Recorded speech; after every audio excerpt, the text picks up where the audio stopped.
ये शरद पूर्णिमा का बोलिए सदगुरुदेव। थोड़ा कुछ दबे हैं, सब लोग अपने अपने माइक खोल देना। जितना खोलोगे उतना जय जयकार करोगे, परमात्मा की स्वीकृति दोगे अपने चित्त में। तो जो अंदर विकार जन्म जन्मांतर के बैठे हुए हैं, तो गुरु का द्वार खुलेगा और माया का दरवाजा बंद। कुछ लोग कह सकते हैं हम तो माया ही चाहते, माया का दरवाजा खुला रहे, तो न बोलना चाहिए। तो परमात्मा भाव की इस परमात्मा की सत्ता है, उसके आधार से माया काम करती है अपना। न परमात्मा आत्म तत्व होगा, न ये शरीर तत्व की माया काम करेगी, मन तत्व की माया काम करेगी, कुछ नहीं करेगी। वो तो जीवात्मा आत्मा है उसमें, तो उसकी महिमा से ये शरीर काम करता है, मन काम करता है। सीधे सीधे शरीर की माया कोई महत्व की नहीं है, इसका एक काल जो है ये बाधित है, तो आत्म तत्व जो है अबाधित है, देश काल की सीमाओं से बंधा नहीं है। जो देश काल की सीमाओं से बंधा नहीं है, व्यापक है, सर्वत्र है, सर्वरूप है, सदा एक रस है, उस तत्व की गुरु चिंतन से जय जयकार की जाए। बोलिए सदगुरुदेव।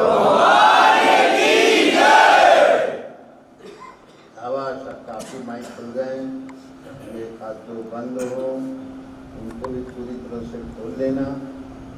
हर वर्ष की शरद पूर्णिमा, गुरु पूर्णिमा के बाद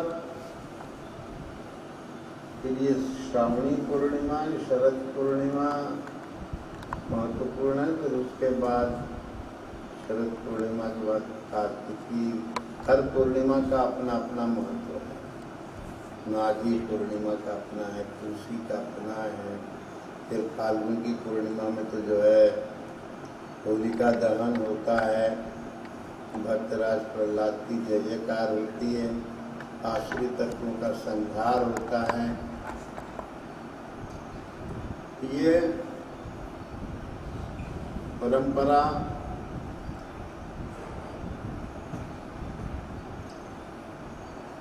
चली आ रही है, उस परंपरा का पालन किया जाता है। उसके साथ पौराणिक आख्यान भी जुड़े हुए हैं। इस शरद पूर्णिमा के पर्व के साथ शारदीय पूर्णिमा की खीर का बड़ा महत्व मानते हैं, पर ये तब माना जाता है जब निरभ्र आकाश हो। अभी तो बदल बने, साफ है, बदल है, तो चंद्रमा भी नहीं दिख रहा उतना साफ।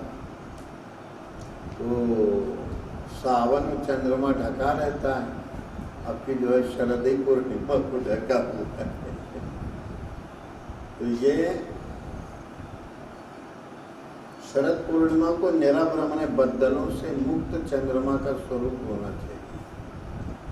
तो ऐसा सामान्यतया तो रहता है, पर अब नहीं रहता है। इसका मतलब कुछ प्राकृतिक विक्षोभ है, इतना जान।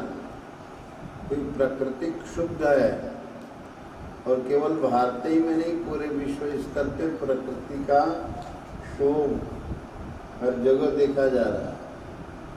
कहीं सूखा ही पड़ा है, तो कहीं एकदम जो है धुआंधार पानी जो है मूसलाधार गिर रहा है, तो कहीं भूकंप आ रहे हैं, तो कहीं जो है भूस्खलन हो रहा है, तो कहीं हिमस्खलन हो रहा है, तो कहीं हिमानी आंधी आ रही है।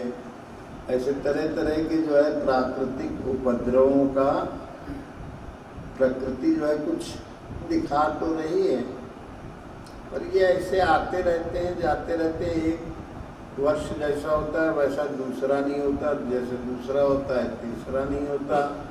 हर वर्ष एक दूसरे से अपने में अनुपम, अनूठा और अनेक नित्य नूतन संदेशों से भरा होता है। इस प्रकृति में जो चीज का सृजन हुआ है वो अपने में विलक्षण है। इसलिए एक जीव के उंगलियों के जो अग्रभाग के चिन्ह है वो दूसरे मनुष्य के उंगली के चिन्ह नहीं मिलते, अंगूठे का चिन्ह नहीं मिलता है। सब में कुछ न कुछ वैभिन्नता रहती है। ऐसे ही गुणों की विषमता सर्वत्र देखने को मिलती है। वो जो गुणातीत परमात्मा है, आत्मा है, वो महात्मा सद्गुरु के सानिध्य से उस आत्मा की अनुभूति होती है। आत्मा की अनुभूति पाने के लिए चाहना भी होना चाहिए, पूर्वजन्म का पुण्य भी होना चाहिए। तो धंधा रोजी रोटी के चक्कर में जो है आदमी भूला भटका रहता है, 24 घंटे ध्यान देता है, रोजी रोटी भूले भटका होता है, तो उसमें देता है। वो भी जीवन की गतिविधियों का एक है। तो कहेगा कि बिल्कुल उसमें कुछ तो होना ही चाहिए, और होता ही है। प्रकृति चोंच दिए तो चुगने को देती है।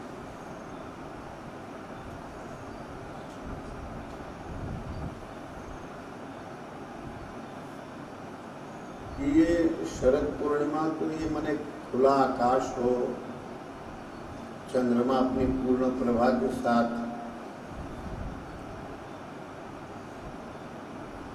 अपना प्रसाद गुण बिखेरता है, और उसको आश्रम में भी सभी जगह चलता है, जैसे जैसे जिसकी सुविधा होगी। प्रकृति ने जैसे जुटा दी, तो खीर की परंपरा, कहीं दूध पानी लस्सी की परंपरा, ऐसे ऐसे कुछ चलता है। तो ये खीर की परंपरा जो है उसमें ये माना जाता है चंद्रमा के द्वारा अमृत टपकता है, वो अमृत आता है। तो जब हमारी बुद्धि गुरुमुखी होती है, तो जब बुद्धि गुरुमुखी होगी तो मन के संकल्प भी गुरुमुखी होंगे। और अगर बुद्धि दुनिया के धंधे में जो है विचारशील होगी तो मन भी वही धंधाबाजी सोचेगा 24 घंटा। तो इस मन का संयमन करने के लिए बुद्धि को जो है आत्मा के बोझ से गुरुमुखी रखो। ये मन अमृत टपकाने लगेगा, मन रूपी चंद्रमा। मन रूपी चंद्रमा है। चंद्रमा मनसो जातः चक्षु सूर्यो अजायत। आत्मा की दृष्टि देने वाली वो बुद्धि है, और बुद्धि विवेक से संपन्न हो जाए, भगवान का दृढ़ विवेक आ जाए, तो फिर तुम्हारा मन जो पहले दुनियादारी के कचड़े संकल्पों वाला था, राग द्वेष वाला था, वो अमृत टपकाने वाला हो जाए। हर क्रिया जो है मन अपने 16 कलाओं के साथ विद्यमान होता है। मन के साथ 10 इंद्रियां होती हैं, उसके इंद्रियों के 5 विषय होते हैं। शब्द होता है, स्पर्श, रस, रूप, रस, गंध, इनका रूपांतरण हो जाता है। जो शब्द होता है वो सार शब्द हो जाता है, सार शब्द का स्पर्श होने लगता है, और वही जो है तुम्हारे इंद्रियों के स्तर पर तुम्हें जो हजारों करोड़ों अनंत रूप हैं उसमें एक रूप की झलक हो जाती है। और एक रूप का स्वरूप का रस तुम्हारे जो है मूल रूपी चंद्रमा में जो है छा जाता है और रस बन गया तो सुवास हो गया, सुवासित हो जाता है वातावरण, भगवान की सुवास से भर जाता है। अंदर तो रस आता ही है, फिर व्यवहार में जहाँ भी देखता है भगवान ही का वास होता है। वासुदेव सर्वमिति समहात्मा सुदुर्लभ। ऐसे महात्मा जन्म जन्मांतर में जब पुण्योदय होता है तो सर्वत्र ही परमात्मा है। वासुदेव सर्वम इति, भगवान से भिन्न कहीं कुछ नहीं है, सर्वत्र वही एक परमात्म तत्व है। और ऐसा प्रबोध किसको होता है? दुर्लभ। वासुदेव सर्वमिति समहात्मा सुदुर्लभ, पूरी तरह से दुर्लभ है। ऐसे महात्मा मिलते नहीं, क्योंकि सब लोग अपने अपने धंधाबाजी में लगे रहते हैं। कोई न कोई प्रकृति माया भी